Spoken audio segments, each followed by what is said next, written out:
Hi, it's Richard Moore from Racing Profits Guides, and I was at a course walk earlier this week at Leicester, and I thought I'd slowly take you around the course here and show you some of the characteristics of Leicester. Obviously it's a right-handed course and it's got the chase course around the inside here, and you can see around the outside here is the flat course that's used through the summer for the flat round course, and obviously through the winter they use the outside. The flat course is the hurdles course as well. So I'll walk around the inner course here, but you'll be able to see that the flat course on the outside and the hurdles course follows it round. However, I'll explain as we go around some of the different characteristics between the two courses. The main one being the going, because obviously the inside course, the chase course, isn't used at all through the summer, so it's not watered. But as Jimmy Stevenson was explaining to me, the clerk of the course, the outer course, the hurdles course, is used as the flat course through the summer, so it gets a lot of water on it. They're constantly watering it to keep it just right through the summer. Hence the water table's a lot higher on this outer course than it is on the inner course.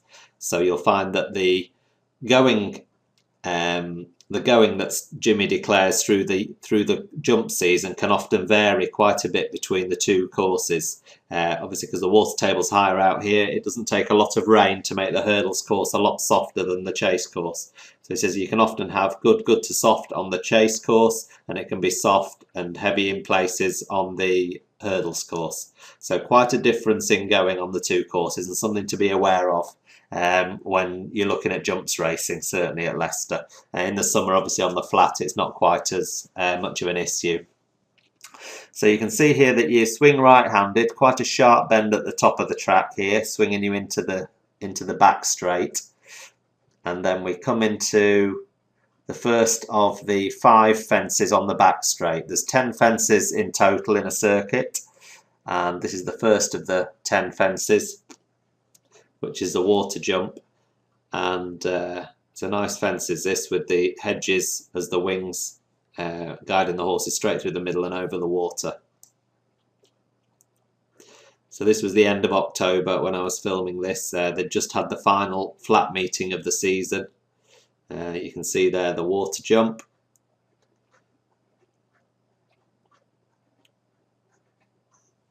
And then the horses drop downhill here into this dip, and then start climbing up towards the second fence.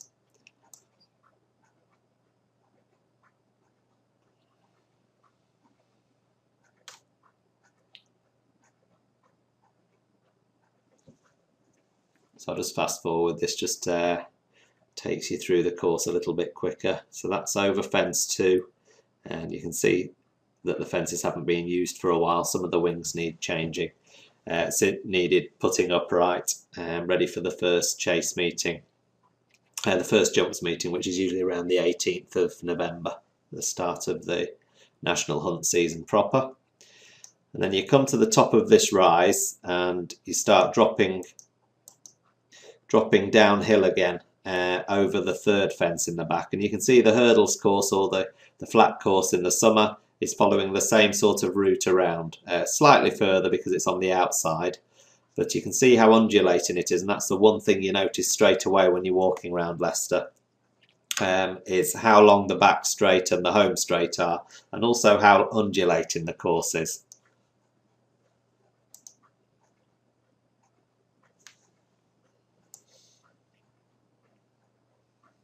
So you come down to the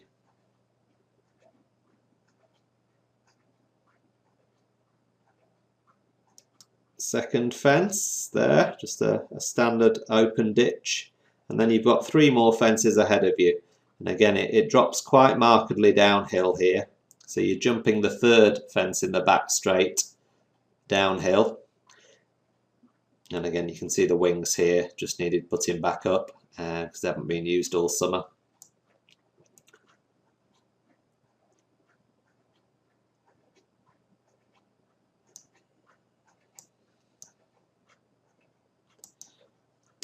So you've come over the 3rd fence, and then you can see you're dropping down, and then you start climbing back up here to swing round right-handed to come round onto the home straight. So again, the hurdles course and the flat course is following it. Come down into this dip.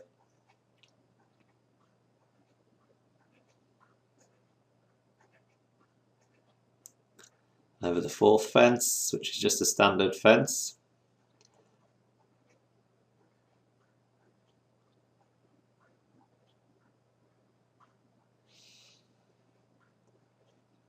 And then it starts climbing uphill quite markedly here.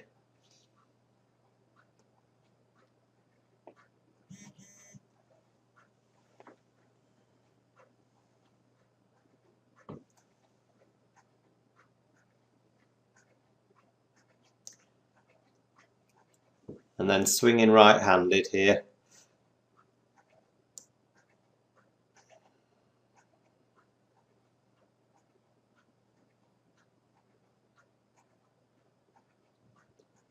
As you come up nearly to the top of the hill. There used to actually be an open ditch fence at the top of the hill here, but they've moved this round now onto the home straight. So there's no fences for them to negotiate as they come round here. And this is a far nicer sweeping bend than the one at the top of the track, which is quite tight. And you can see the horses actually then cross over the hurdles track and they switch sides, if you like. So it evens out the distance then. And you can see how much higher up the chase track is to the flat track and the hurdles track here. But then as the horses come round this bend, they cross the hurdles track and start dropping down, so they start freewheeling downhill here.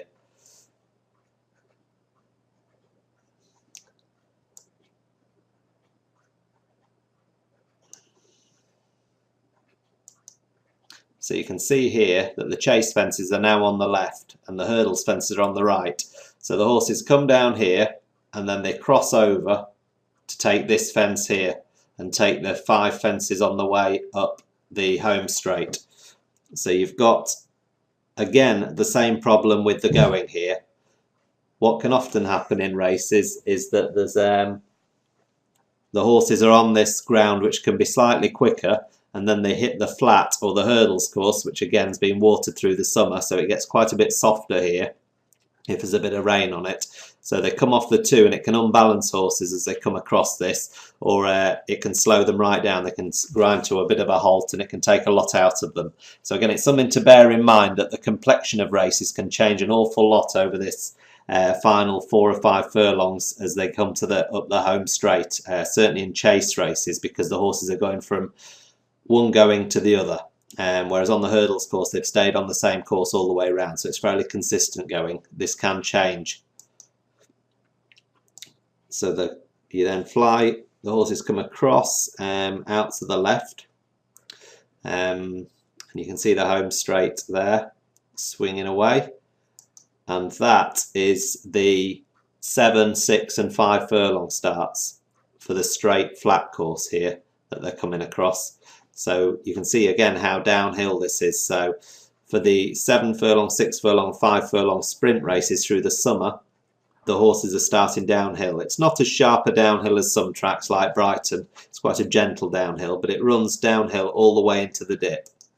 And then they start climbing to the finish line. So around the 3.5 pole, 4 pole, they start climbing up then. As you can see here, climbing up to the finish line, it sort of flattens out about a furlong out. So again, something to bear in mind when you're watching the flat racing at Leicester and also the hurdles and the chase races over the winter, is this uphill stretch here, which can really, especially with tired horses, it can take a lot out of them. So again, be wary of this, because if your horse doesn't stay, or if there's any doubt about it staying, it'll be found out at Leicester. So let's just go on back onto the chase track now. So you can see this come right across the flat track and then back onto the chase track here. Coming downhill.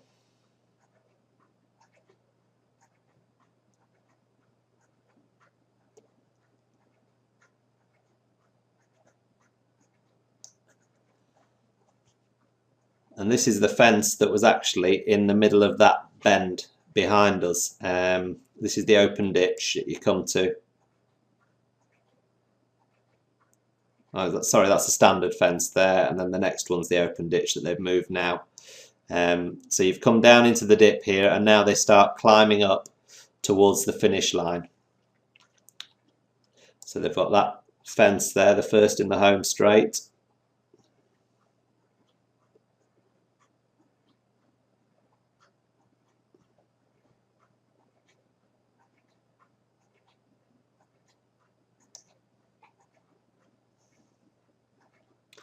Then you take the second fence.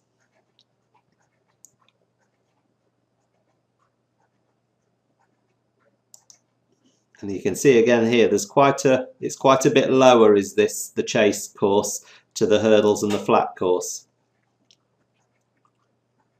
But it does make the climb slightly less than this part here. And then you come up the home straight towards the stands and jump the third in the home straight.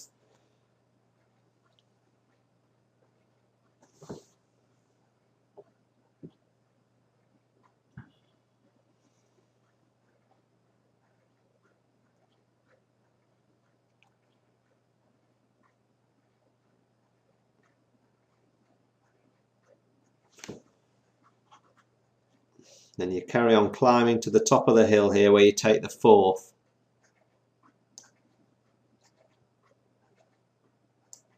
Just as you're starting to approach the stands on your left. And this is where it starts flattening out for the run to the line. But again, there's an interesting thing to note on the chase course, certainly, as you've cleared this fence.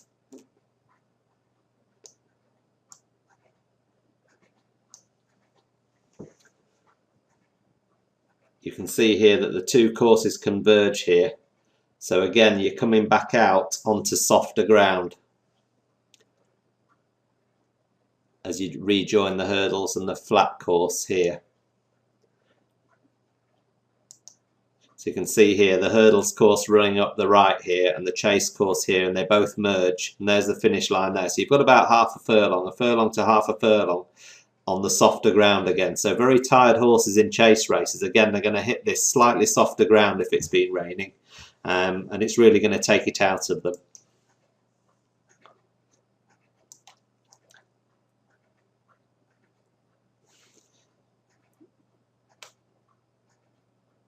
As they hit this piece of ground here, and then it's the head down to the finish.